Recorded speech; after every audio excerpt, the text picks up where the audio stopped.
Just carry on doing that. And the main rule is to have lots of fun and lots of laughter. Sound good? Yeah. Lovely stuff. Now, the obvious other issue is that comedians, as you can tell, are shy and retiring creatures. So what we need to do is bring them out with a lot of noise. Now, what I'd like you to do, this is going to baffle you, is try two things at the same time, clapping and stomping. But I kind of get that that's hard thing to do, so we're going to have a practice. So what's your name? Steve, yeah? Of course it fucking is. Steve? Steve? What's your last name? Steve. Steve, lovely stuff. What's your name, madam? Michelle, lovely stuff. Michelle, you are captain of this side of the room, right? This is your team. You are called Team Alpha. And Michelle is your captain. Steve, you're captain of this side of the room. And your team name is Team Steve. So what I need you to do, Team Steve, is when I point you up to three, I want to give you one stop. Okay, ready? So 1, 2, 3, 1, so 1, 2, 3, go! Okay, Steve. I don't think Steve is the scary part, but he will put that hard. We'll try again, ready? 1, 2, 3. Oh, yes, there we go. We've got one order now, Steve. 1, 2, 3. Love it. 1, 2, 3. Love it. Right. Team Alpha. I want you to give me a clap after 3, and when I point you, ready? 1, 2, 3. Oh, that's why you're Team Alpha. Well then, Michelle, I saw it what I'm going to do. You fuck it up. Right. When I point you, we do it again. Stomp this side of the room, tap that side of the room. Okay, here we go. Ready?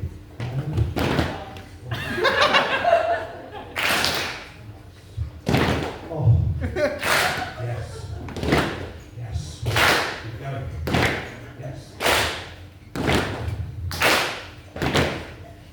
Oh! Fucking hell, Steve! This shit sound. Hey, what sort of part with this? Right. We go again. When I point you, ready?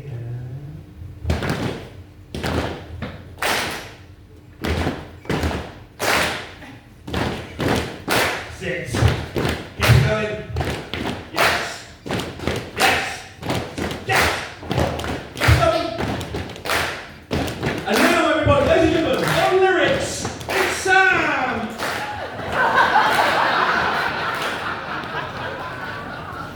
You so fucking nearly went for it.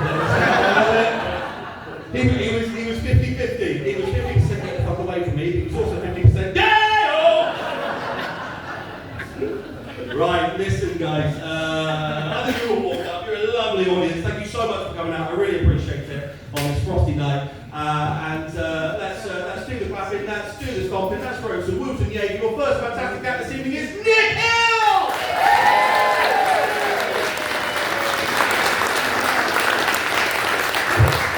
Hello! Look at this, everything you want from a gig, a fucking tall MC and no stage, just... Who said that? Yeah, okay, your cards marked. Mr. fucking Gobby. I know he said don't heckle, honestly, you can. I don't give a shit.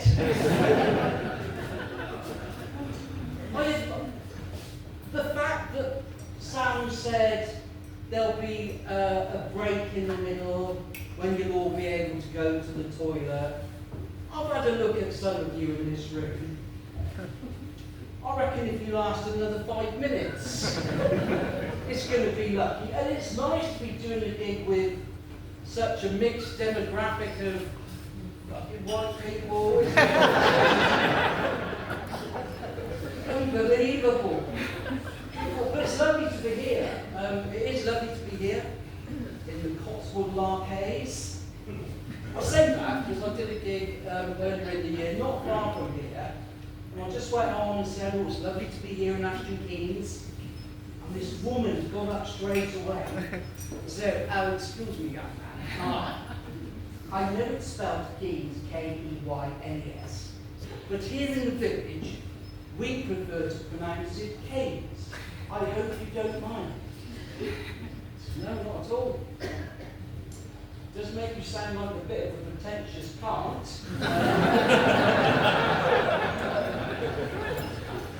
That's spelled C-A-N-T.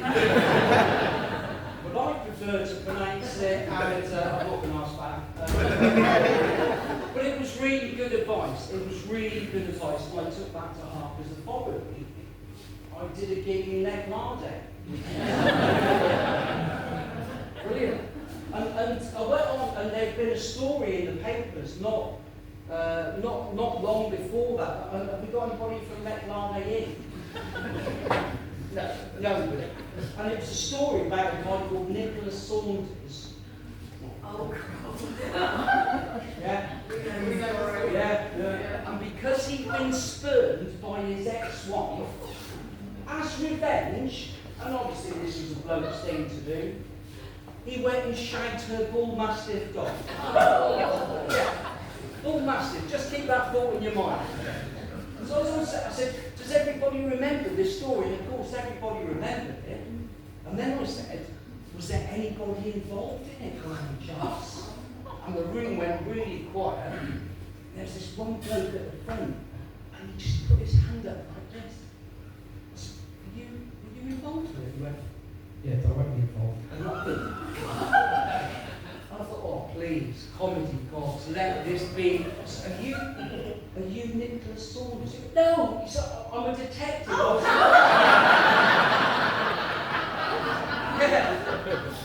I was involved in the case. So that's brilliant. So not apart from the obvious, was there anything unusual about it which sticks in your mind? And then he said, yeah, we couldn't understand it because he was a good-looking bloke. Well, that's got fuck all to do with it. As a detective, I thought, hang on a minute, you've missed something here. That's a bull mastiff. That could have ripped his head off. It didn't bite him, it didn't attack him.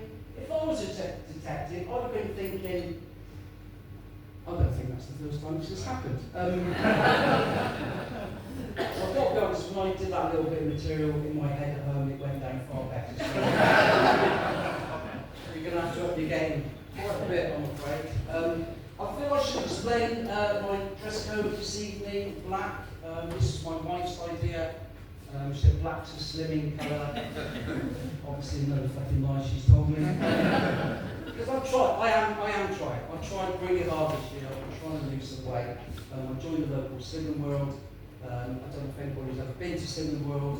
I was more nervous about going to Slimming World than I ever get doing comedy, but it was at my local primary school, just a few minutes up the road. So I went along, went in, and this lady came across, she said, oh, hi, I'm Chris, I'm the counsellor. I thought, I don't need counselling, I just need to stop eating. She said, don't worry, she said, you're not alone, there's another new lady, there's Janet here. And I looked at Janet and said, hi Janet. And Janet looked at me and she said, is your name Nick Hill? Yeah, right. And then she said those 6 words that no bloke ever wants to hear. You don't remember me, do you? And I'm looking at her thinking, oh God, I haven't, have I, please? I know I was desperate in the 80s, but that was... but she rescued me. She said, you used to work in recruitment and I was one of your temps. I thought, thank God for that. And then she said, you haven't changed.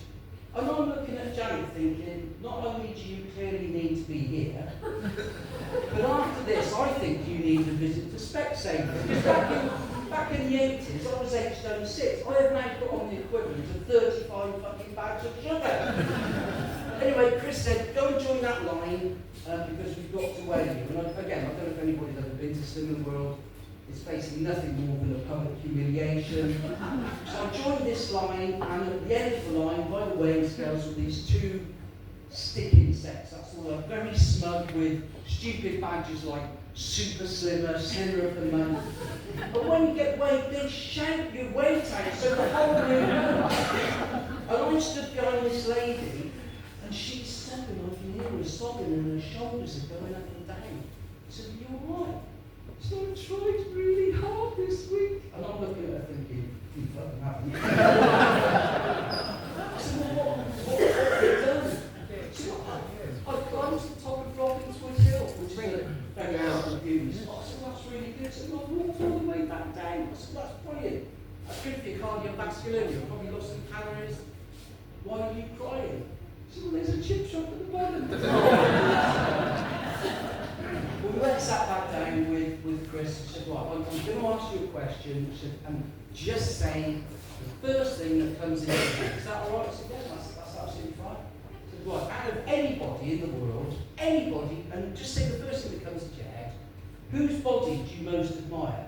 And I don't know where it came from. I just said Tom Daley. And, well, that joke normally works as well. That's another one that's going to come off the list. Thanks. I've not been back. But I've quite enjoyed doing comedy. I've been doing it quite a long time. And when I started, I had hopes, dreams, ambitions. Clearly they've all been fucking dashed. But I've got an agent, and I've got to be honest, me and him, he sort of winds me up. And he phoned me yesterday. He said, you all right, mate? Yeah, fine. He said, how do you fancy doing a gig at the O2? I said, look, I haven't got time for this. I'm not interested in your petty jokes. And I put the phone down. And he phoned me straight back and said, no, hear me out. How do you fancy doing a gig at the O2? Shopping Gloucester. Because the manager's leaving, they want a little party. There's going to be about 5 there and it's 20 quid. So that's what I've got planned for Friday night. Look, I probably had the best year in comedy in 2022. So I went to the Leicester Comedy Festival. I entered a competition called the Silver Stand-Up Award. And basically, it's aimed at the over 55s. That's it, really. You've obviously got to do a little bit more, and I got through to the final, and I won it, and it was brilliant. And I phoned my wife, and I said, you'll never guess, after 4 years of trying in this competition, I've only gone and won. And she's like, oh, that's fantastic. What have you won? Because obviously, she's from Mumbai, and I said, I won the trophy. She went, oh, right, anything else? I said, no, just trophy. So 2 hours later, I'm back in the living room showing her this trophy. She said, well, that's very nice. I'll ask you again, have you won anything else? I said, no, I've told you, it's just this. She said, right. We've been on their website. Oh, shit, have you? What about the £500 cash prize? Well, I was gutted because I had that line that was something special. She said, what have I told you all for our marriage? I don't know, there's so many fucking things. She said, never lie. And she's right. She's absolutely right. You shouldn't lie. She went on a cruise last April with her girlfriend, Chris, and she phoned me on the Wednesday. You alright? Are you missing me? I don't remember what she said, never lie. Absolutely not. She started clutching at straws. Well, I bet the dog's missing me. He wasn't. He was loving it. He was sleeping on my bed. I was feeding on the table. We were down at the pub every night. We went and got tattoos. Well, I did. And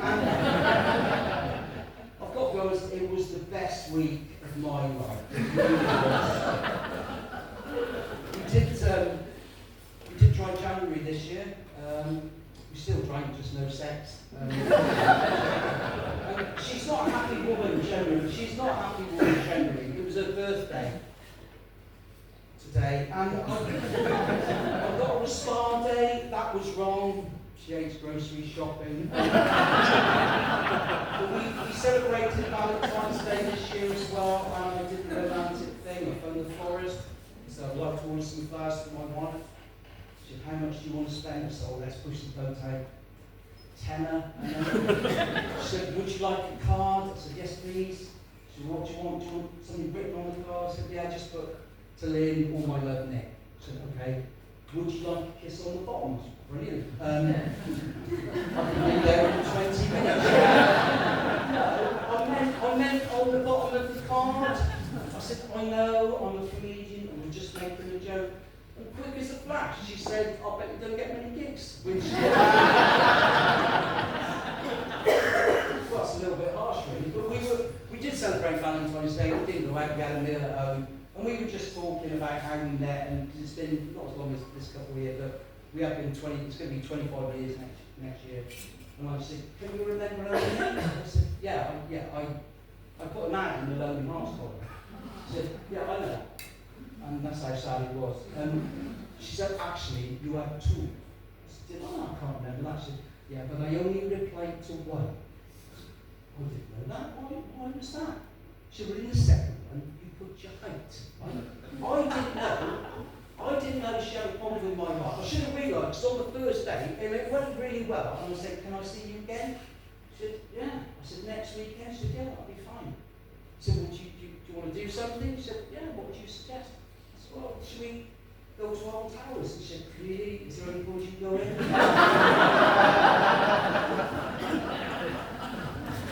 And then after we got married, she was working in the school, and I can remember her saying to me, I'm doing a project on wildlife for the kids tomorrow.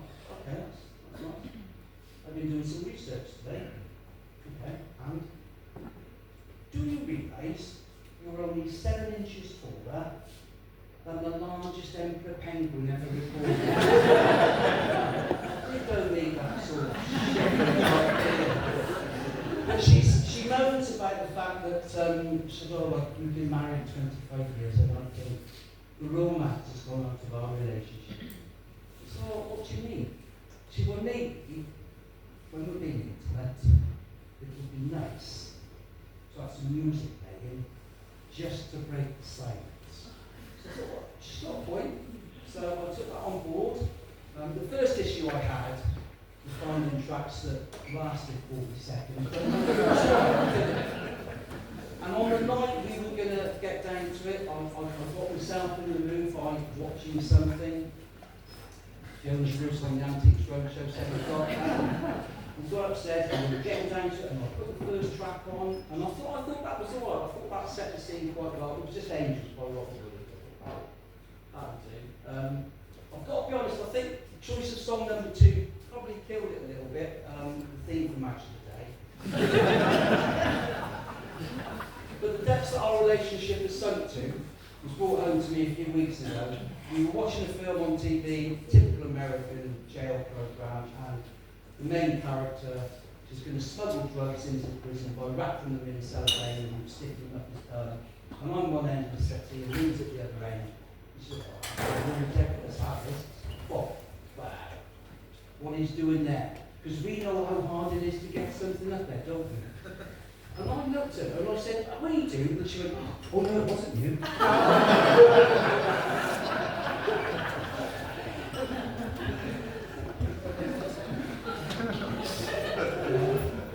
She found there's no surprises in our relationship either.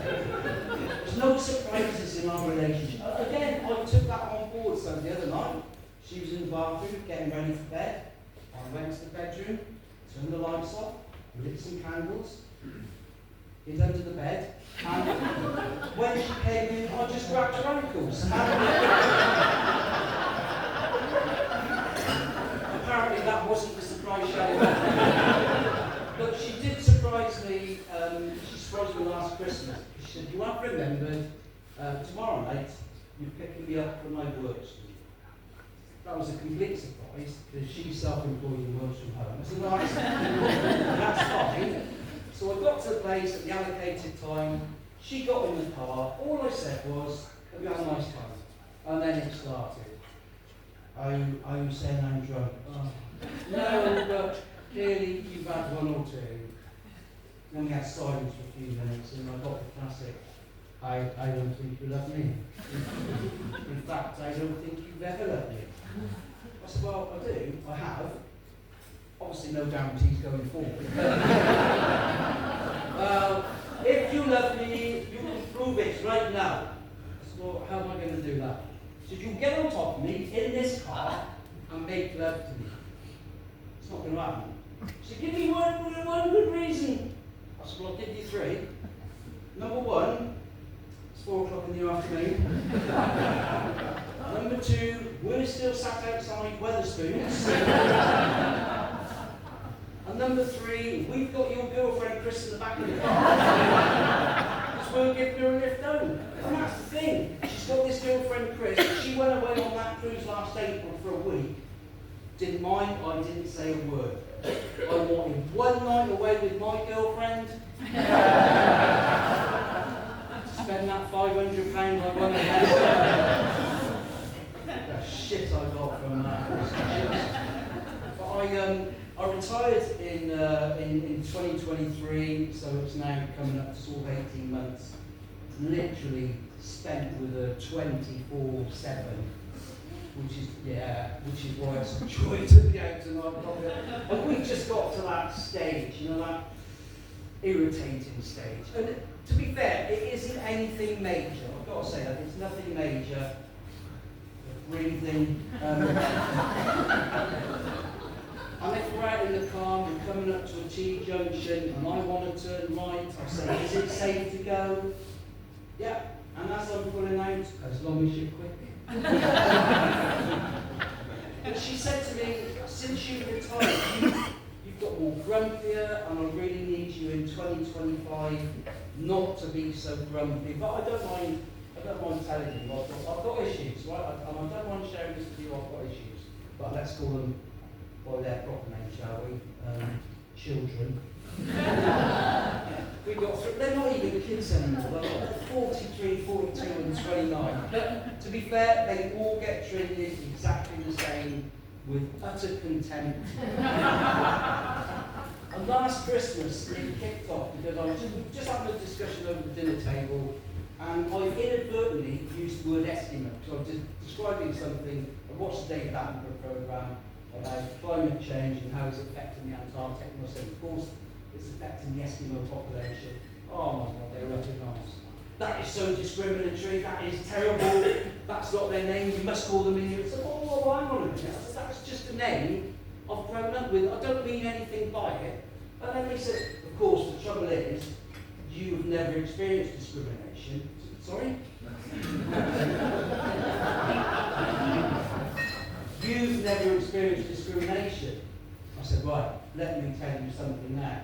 I applied for a gig last year in Bristol. It said acts wanted, particularly those of LGBT or POC persuasion. And I phoned up, so I'm interested in the gig. They said, are you LGBT? I said, no. They said, are you POC? I said, I've got to be honest, I didn't really know what that meant. They said, it's a person of colour. I said, yes, I am. They said, what colour are you? I said, ginger. And they looked I suffered as a kid with being ginger, with a name calling more than anything. Carrot Top, Ginger Nut, Duracell, you little ginger wanker. And I can remember saying, Dad, just leave it out. I was thinking of my dad the other day, because I was watching something on YouTube, and some of the older people in here might remember this.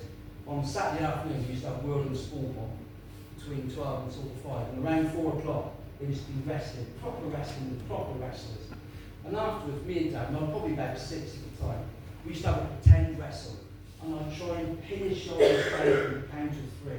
But he'd always pop his shoulder up at the last moment. And I think, looking back, he was trying to teach me a life lesson, and that life lesson being, no matter how hard something might be, if you persevere for long enough, you'll achieve it. And when you achieve it, it'll be brilliant. And it was. I can remember the day I managed to pin his shoulders down for the count of 3 was one of the best days in my life. I really felt like I could achieve something. I mean, he was 94. In a care home. Suffering with brittle bones. I thought, fuck it, a win's a win.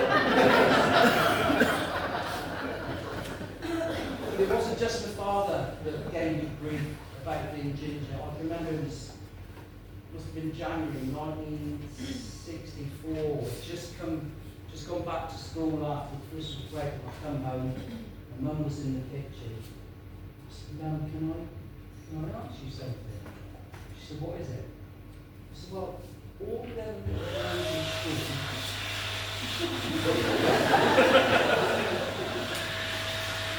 That's like in hand dryers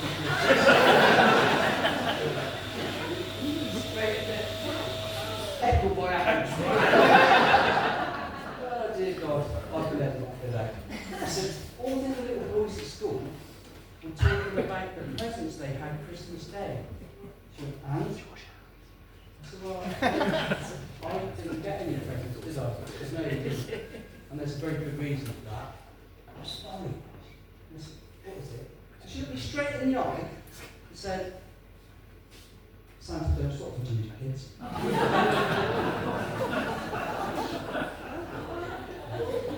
To be fair, my daughter's ginger, got spent a penny on her at Christmas. It's been absolutely brilliant. Absolutely brilliant. I'm not keen, I've got to be honest, I'm not keen on this getting older lot. You know, I was alright when I got to 50. 50 was fine.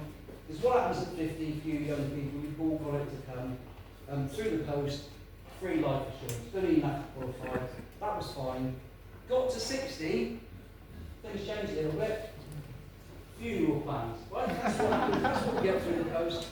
I knew a little bit about funeral plans because when my mum died in 2019, she had one with the co-op, and I had to go and sort it out. And I went in and I said, "Oh, I'm Nick Hill, I'm G Hill's son, come sort the funeral plan out." She said, "Oh yeah, have a seat, Nick, have a seat." We sat down. She said, "How old are you?" I said, "What's that got to do with it?" She said, "No, how old are you?" I said, "Well, I'm 63. Why?"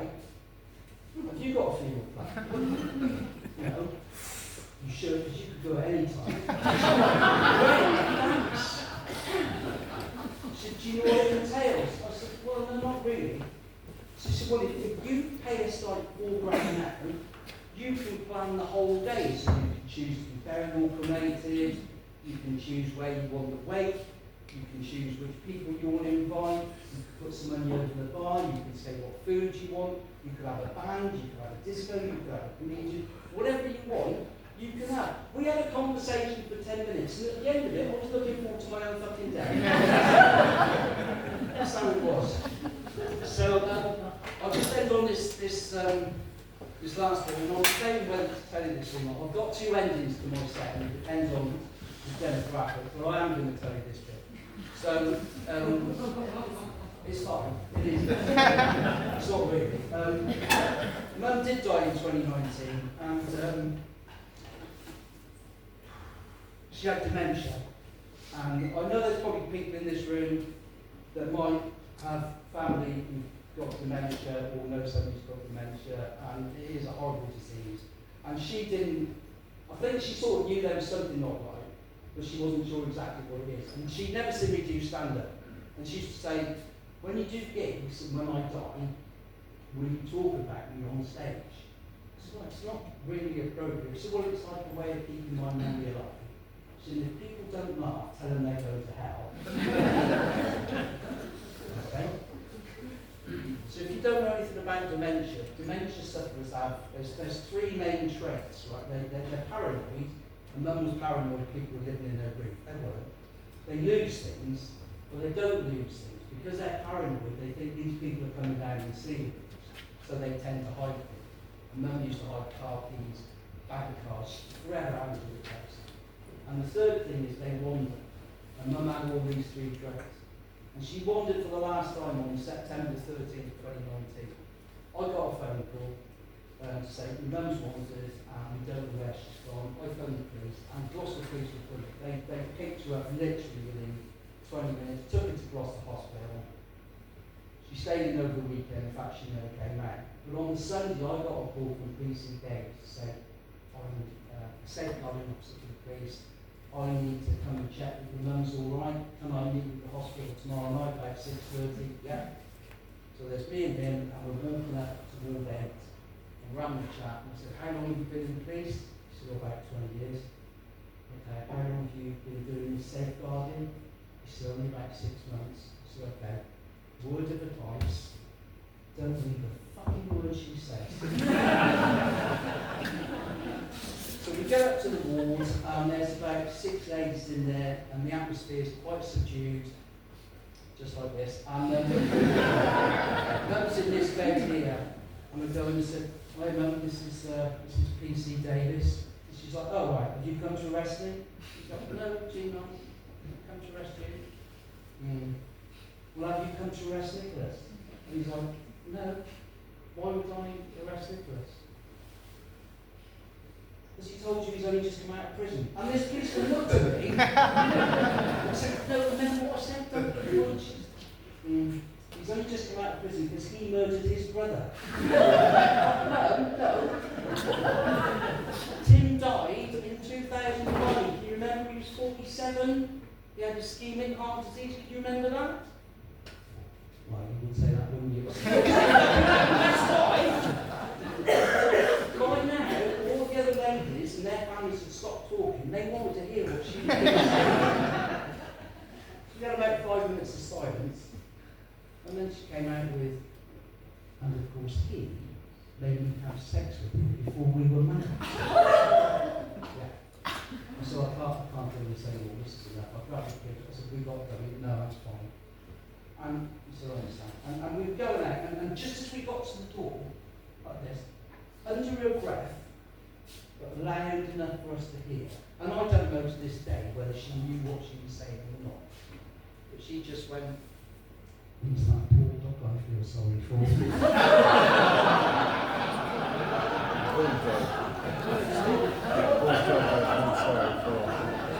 Yeah. And we got outside, I know, if only this wasn't true. And I said to this policeman, look, I'm really sorry you had to experience that, but you can see the state she's in. Obviously she's not well, but no, that's fine, I can understand, and obviously, you know, I appreciate how difficult that was for you to deal with. So, thanks. So, but I do need to ask you a question. So I didn't go and toilet. He said, no, not that. I said, I'm going to jail. No, not that. Have you got a dog? And of course the answer was yes. And he just looked at me as if to say, right, so that bit's true. Because we do have a dog, and he's brilliant. He's alright. And I was owning and ahhing whether we should get one or not initially. Because the thing that put me off most of all was having to pick his poo up. Like, as a kid growing up in the 60s, we didn't have that. We just had dogs roaming everywhere.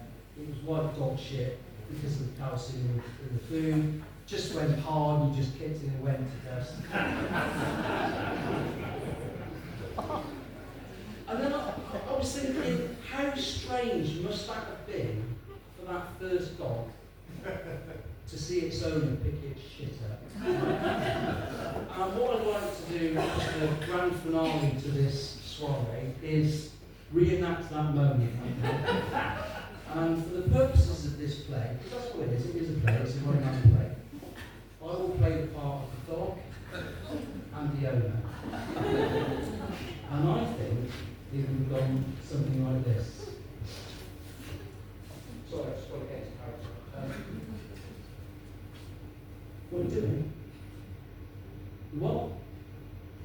You're picking up my shit. Yeah, I can see that. Why? Because you have to. What, just this once? Every time. Okay? And what was in there? Alright, yeah, that little plastic bag. Looks a bit thin. Told you it was thin. And what are you going to do with it now? You're going to tie it up and carry it. Like a trophy. This is brilliant. I can't wait to get home to tell the cat. Imagine that conversation. Come here. You'll never guess what he's just done. He has picked up my shit. Well, I don't know if he'll do it for you. You've got that little tray. You've got that. Well, give it a week, see how you get on. Week goes by, dog's out, meets his other dog mate. You know that cat I fucking hate? Yeah, he's gone. Why? All of a sudden started shitting all over the house. Again, that normally goes down far down. You've been, this has been lovely actually. Thank you ever so much for listening. Have a good Christmas.